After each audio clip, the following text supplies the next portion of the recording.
Bayangkan dua batang logam digosokkan dengan kuat, gesekan ini menghasilkan panas, dan jika cukup panas, logam akan meleleh. Nah, pengelasan gesekan memanfaatkan prinsip ini untuk menyatukan dua logam. Prosesnya sederhana. 1. Kencangkan satu batang logam, ibaratnya, ini seperti batang yang digosokkan dengan kuat.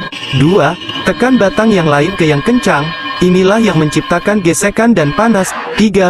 Panaskan sampai meleleh. Panas dari gesekan akan melelehkan ujung kedua batang. 4. Dinginkan dan tekan. Saat dingin dan ditekan, logam leleh akan menyatu membentuk sambungan.